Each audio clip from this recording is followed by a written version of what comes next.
বেশি কথা না বলে শুরু করা যাক। ড্রামাটি শুরুতেই আমরা একটি মেয়েকে দৌড়াতে দেখতে পাই। এই মেয়েটির নাম হচ্ছে দহি। এই ড্রামার মেন নায়িকা। তখন দহি দৌড়াতে দৌড়াতে ভাবতে থাকে কেউ কি নেই আমাকে হেল্প করার, নাকি আমি এখানেই মারা যাব। তখনই দহি সামনের দিকে দেখতে পায় কে একজন দাঁড়িয়ে আছে। তখনই দহি ভাবতে থাকে এ কি আমাকে হেল্প করবে নাকি আমাকে মারতে আসছে। তখনই সিনটি কাট হয়ে 200 সাল পিছনে দেখানো হয়। এক গ্রামের অনেকগুলো লোক মিলে প্রার্থনা করছে, হে গড আমাদেরকে ডিমনের হাত থেকে বাঁচাও। তখনই তারা দেখতে পায় যে কালো কোট পরা একজন লোককে। আসলে এই লোকটি আর কেউ নয়, এই ড্রামার মেন ক্যারেক্টার গুয়ন। তখনই গুয়নের আতঙ্কে সবগুলো এদিক সেদিক ভাগতে থাকে। তারা ভাবে ডিমনটি তাদেরকে মেরে ফেলবে। তখনই ডিমন গুয়ন সেই জায়গাটিতে আগুন লাগিয়ে দিয়ে চলে আসে। এরপর ডেমনটি অর্থাৎ গুয়ন একজন ক্ষুধার্ত জেলের সামনে আসে। আসলে জেলেটি জালে মাছ না উঠে সে ওখানে বসেছিল। তখন গুয়ন বলে তুমি কি চাও তোমার জালে অনেকগুলো মাছ উঠুক? তখন জেলেটি বলে অবশ্যই চাই। তখন গুয়ন বলে তোমাকে 10 বছরের একটি ডিল সাইন করতে হবে। আজ থেকে 10 বছর পর্যন্ত তোমার জালে অনেকগুলো মাছ উঠবে, তুমি আর কখনো ক্ষুধার্ত থাকবে না। 10 বছর পর তোমার আত্মা আমাকে দিয়ে দিতে হবে আর আমি তোমার আত্মাকে নরকে পাঠাবো। তখনই জেলেটি বলে নরকের চাইতে তো ক্ষুধার জ্বালা অনেক বেশি। তখনই আর জেলেটি তার ব্লাড দিয়ে ডিলটি সাইন করে। তখন এটিতে দেখানো হয় অনেকগুলো ঘড়ি। আসলে ঘড়িগুলো যারা যারা ডিল সাইন করেছে তাদের ঘড়ি। তখনই গুয়ন দেখতে পায় একটি ঘড়িতে দূরত্ব। এরপর দেখা যায় একটি ঘড়িতে 10টা বেজে গেছে, মানে একজন মানুষের 10 বছর পূর্ণ হয়েছে। সে একজন খারাপ বিজনেসম্যান। তখনই গুয়ন তার সামনে আসে। তখনই লোকটি বলে আমি এখন মরতে চাই। উল্টো সে গুয়নকে মারতে চায়। তখনই গুয়ন তাকে হার্ট অ্যাটাক দিয়ে মেরে ফেলে। ভিতরে আওয়াজ পেয়ে তখনই গার্ডরা দৌড়ে ছুটে আসে। তখনই দেখতে পায় তাদের বস মরে গিয়েছে। তখনই একজন লোক ডিমনটিকে যেতে দেখে ফেলে। তখনই সিনটি কাট হয়। দহি একটি সিইও রিওট শোতে এসেছিল। তাকে দেখে একটি লোক তাকে প্লাট করে, তাকে পার্ট টাইমার ভেবে তাকে কাট দেয়। লোকটি বলে তোমার কাজের দরকার হলে আমার সাথে যোগাযোগ করো। তখনই দহি যখন বেস্ট সিইও রেওয়ার্ড পায় তখনই লোকটি হতবাক হয়ে যায় শরমে। তখনই দহি তাদের মোবাইলে দেখতে পায় যে তাদের কোম্পানির নামে কেউ একটি নেগেটিভ কথা লিখেছিল। তখনই তার সেক্রেটারিকে বলে এটা কে করেছে তাকে বের করতে।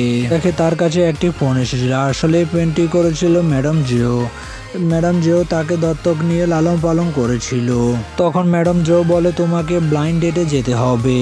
ব্লাইন্ড ডেটে না গেলে আমি চিকিৎসা করাবো না। বাধ্য হয়ে দহিকে আসতে হয়। রেস্টুরেন্টে এসে শুনে যে কেউ একজন রেস্টুরেন্টটি সম্পূর্ণ বুক করে নিয়েছিল। দহি ভাবে সে যার সাথে ডেটিং এ এসেছে হয়তো সে এই রেস্টুরেন্টে বুক করে নিয়েছে। দহি তার সামনে গিয়ে বললে আমি এখন বিয়ে করতে চাই না, আসলে সে ম্যাডাম জোয়ের জন্য এখানে। কিন্তু গুয়নের ফেস দেখে তখনই দহি তাকে ভালো লেগে যায়।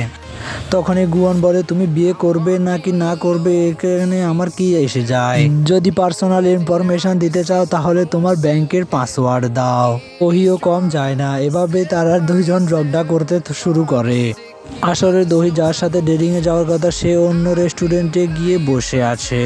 তখনই তারা এইভাবে দুইজন মিলে বকবক করতে থাকে। তখন ওয়েটারটি কেক নিয়ে আসছিল। সেই সময় দেখা যায় যে গুয়ন যাদেরকে মেরেছিল তাদের লোকগুলো এখানে ঢুকে তখন ওয়েটারকে ধাক্কা দিয়ে কেকটি ফেলে দেয়।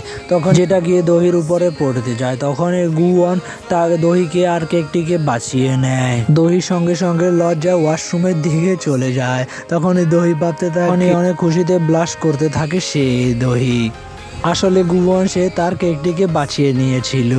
গুয়ন যখন কেকটি খেতে যাবে তখনই গুন্ডগুলো এই কেকটি নষ্ট করে ফেলে। এরপর গুয়ন রেগে গিয়ে তাদেরকে নিউজ পেপারের ভিতরে বন্দি করে দেয় আর তাদেরকে নিয়ে বাথরুমে ফেলে দেয় গুয়ন। সেখান থেকে যাওয়ার সময় দহি তাদের কোম্পানি অর্থাৎ মীরা গ্রুপের একটি লোগো দেখতে পায়। এখানে দহির ফ্যামিলি মেম্বারদেরকে দেখানো হয়। ইনি হচ্ছেন ম্যাডাম জু, ইনি পুরো কোম্পানির মালিক। তখন আর তার বড় ছেলে নো সুকমিন আর তার বড় বৌমা কিম সেরা আর তাদের ছেলে ডো গিয়ন আর ম্যাডাম জোয়ের মেয়ে নো সুয়ান আর তার 2 ছেলে। এ হচ্ছে ম্যাডাম জোয়ের ভাইয়ের ছেলে শেকন।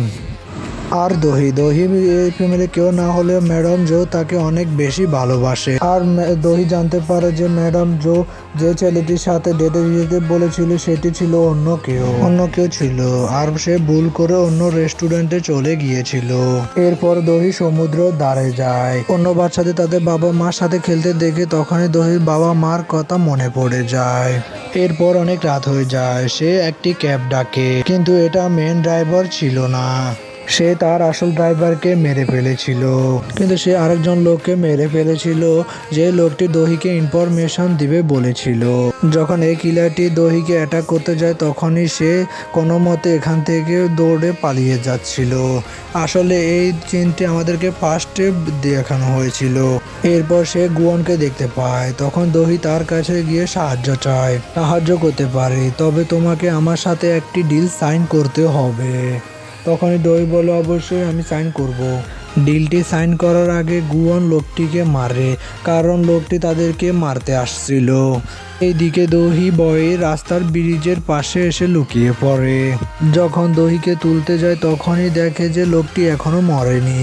এই লোকটি গাড়ি চালিয়ে তাদেরকে মারতে আসে। তখন গুয়নের ম্যাজিকও এখন কাজ করা বন্ধ হয়ে গেছে, সম্ভবত দহির হাতটি ধরে রাখার জন্য। তখনই দহি নিচে পানিতে পড়ে যায়। তখনই গুয়নও ঝাঁপ দিয়ে পড়ে যায়। দহি যখন পানি থেকে উঠতে আসে নেয় তখনই দহি দেখতে পায় যে গুয়ন ডুবে যায়। তখনই দহি তার হাতটি ধরে। গুয়নের হাতের করস চিহ্নটি দহির হাতে গিয়ে বসে যায়। দহি অজ্ঞান হয়ে যায়। যখনই দহির জ্ঞান ফিরে আসে তখনই সে সমুদ্রের ধারে পড়ে থাকে। সেখানে গুয়নকেও সে দাঁড়িয়ে থাকতে দেখতে পায়। তখনই গুয়ন দেখে তার হাতে 13 চিহ্নটি নেই। আসলে সেই চিহ্নটি দহির হাতে চলে গেছে। এর ফলে গুয়নের পাওয়ারগুলো দহির কাছে চলে যায়। তখনই হঠাৎ পানিগুলো তাদেরকে ঘিরে ধরে, যেন পানির বিন্দুগুলো থমকে গিয়েছিল। তখন এসব দেখে দহি অজ্ঞান হয়ে যায়। এখানে এই এপিসোডে শেষ হয়ে যায়। হ্যালো বন্ধুরা, ভিডিওটি ভালো লাগলে লাইক অ্যান্ড সাবস্ক্রাইব করে আমাদের পাশে থাকবেন।